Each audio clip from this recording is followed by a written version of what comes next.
पूरे ब्रह्मांड में अकेली वो जगह है जहाँ पर लाइफ पॉसिबल है? क्या हमारे ब्रह्मांड में कोई ऐसी जगह है जहाँ पर एलियंस मौजूद हों? और अगर है भी तो क्या हम उनसे कभी मिल पाएंगे? ये ब्रह्मांड अरबों लाइट ईयर्स के दायरे में फैला हुआ है और हमारी गैलेक्सी से सबसे करीबी गैलेक्सी यानी कि एंड्रोमेडा, इवन वो भी हमसे 25 लाख लाइट ईयर्स दूर है। यानी कि अगर हम लाइट स्पीड से भी ट्रैवल करें तो हमें सिर्फ एंड्रोमेडा गैलेक्सी तक पहुंचने में ही 25 लाख साल लग जाएंगे। तो इस हिसाब से हम अपने अर्थ के बाहर कोई भी लाइफ ढूंढ नहीं सकते। ये हमारे लिए इम्पॉसिबल है। पर क्या होगा अगर मैं कहूँ कि इन करोड़ों लाइट ईयर्स के डिस्टेंस तक ट्रैवल करने के लिए भी एक तरीका मौजूद है और वो है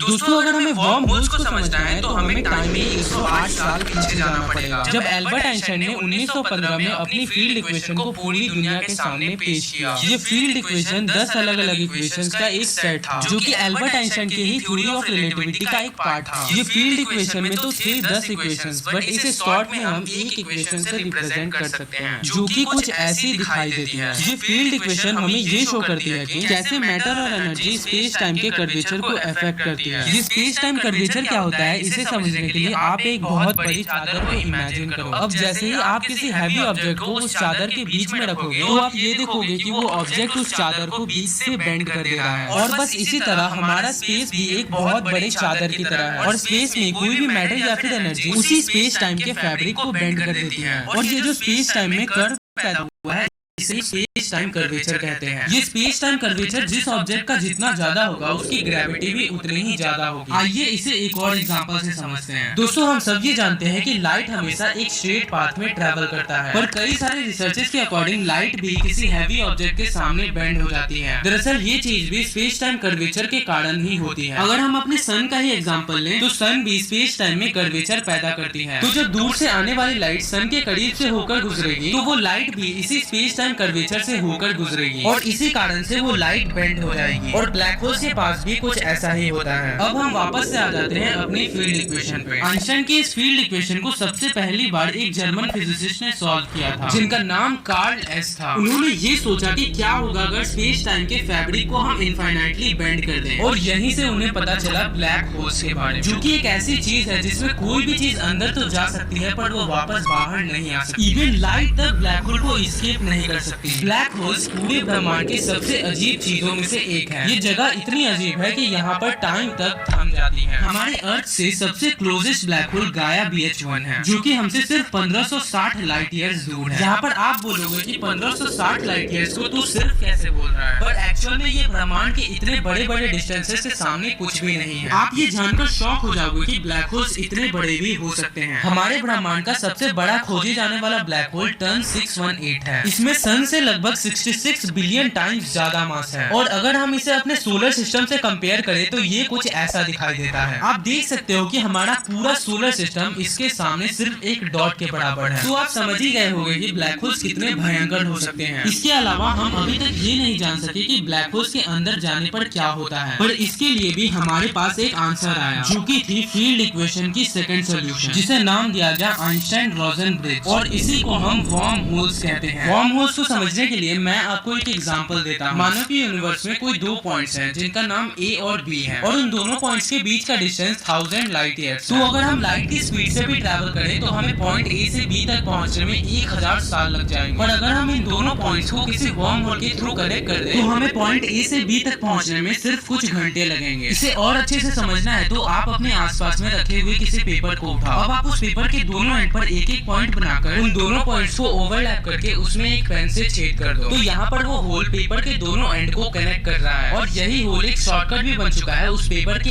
एक एंड से दूसरे एंड तक पहुँचने का।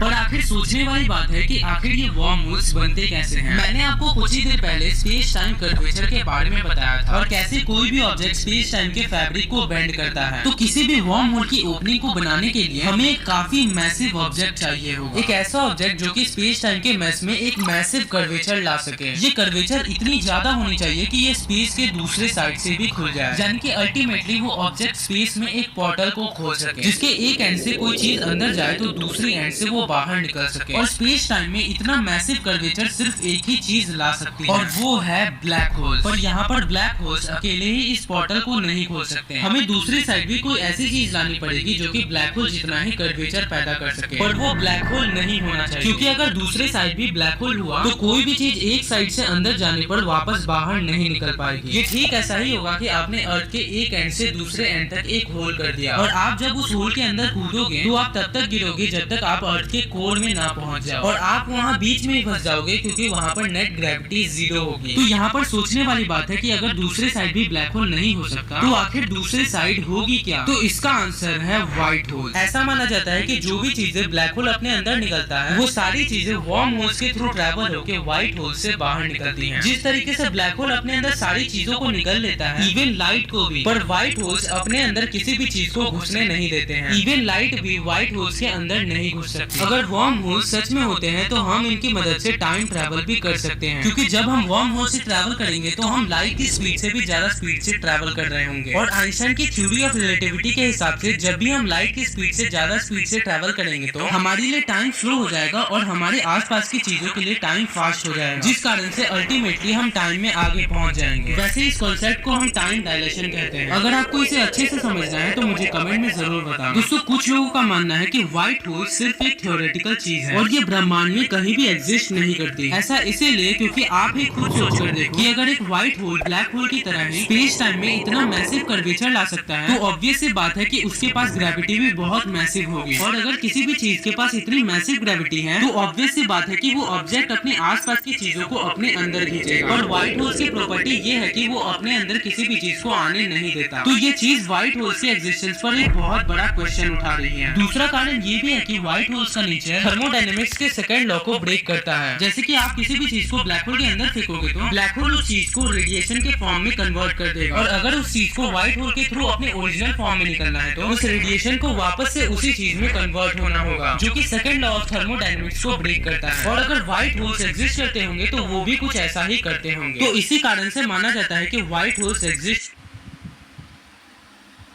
कर देगा और अगर उस चीज को व्हाइट होल के थ्रू अपने ओरिजिनल फॉर्म में निकलना है तो उस रेडिएशन को वापस से उसी चीज में कन्वर्ट होना होगा, जो कि सेकंड लॉ ऑफ थर्मोडायनेमिक्स को ब्रेक करता है। और अगर व्हाइट होल्स एग्जिस्ट करते होंगे तो वो भी कुछ ऐसा ही करते होंगे। तो इसी कारण से माना जाता है कि व्हाइट होल्स एग्जिस्ट नहीं करते हैं। पर 14 जून 2006 को कुछ ऐसा हुआ कि साइंटिस्ट को कुछ पल के लिए ऐसा लगा कि व्हाइट होल्स सच में होते हैं। दरअसल उस दिन नील गैरल स्विफ्ट ऑब्जर्वेटरी ने एक दूर की गैलेक्सी में बहुत बड़ा गामा रे बर्स्ट को ऑब्जर्व किया। गामा रे बर्स्ट तब होते हैं जब कोई सुपर मैसिव ब्लैक होल एक स्टार को निगल लेता है। पर इस टाइम बात कुछ अलग थी, क्योंकि साइंटिस्ट को इस गामा रे बर्स्ट में किसी भी स्टार के प्रेजेंट होने का कोई भी एविडेंस नहीं मिला। तो यहाँ पर ये क्वेश्चन आया कि बिना किसी स्टार के आखिर ये गामा रे बर्स्ट हुआ कैसे। तो साइंटिस्ट को ये लगा कि ये किसी व्हाइट होल के एग्जिस्टेंस का एविडेंस हो सकता है, पर ये चीज कम्प्लीटली प्रूवन नहीं थी। इसीलिए व्हाइट होल्स और वर्म होल्स अभी तक सिर्फ एक थ्योरेटिकल चीजें हैं, जिन्हें सिर्फ मैथमेटिकल कैलकुलेशन के द्वारा प्रेडिक्ट किया गया है। पर गौर करने वाली बात ये है कि उस टाइम पहले तक ब्लैक होल्स भी सिर्फ एक थ्योरेटिकल चीज थी। पर 2019 में ब्लैक होल की सबसे पहली पिक्चर ली गई और ब्लैक होल के एग्जिस्टेंस को प्रैक्टिकली प्रूव कर दिया गया। और ठीक इसी तरीके से हो सकता है कि हम भी फ्यूचर में किसी वर्म होल या फिर व्हाइट होल के एग्जिस्टेंस को कम्प्लीटली प्रूव कर पाए। मुझे ये पूरी उम्मीद है कि हम ह्यूमंस भी कभी वर्म होल के थ्रू ट्रैवल करेंगे और हमारे लिए एक गैलेक्सी से दूसरी गैलेक्सी तक जाना काफी आम बात हो जाएगी। ये वीडियो आपको कैसी लगी मुझे कमेंट में जरूर बताना और अगर आप चैनल पे नए हो तो इस वीडियो को अभी लाइक करके चैनल को सब्सक्राइब कर दो। Thanks for watching this video.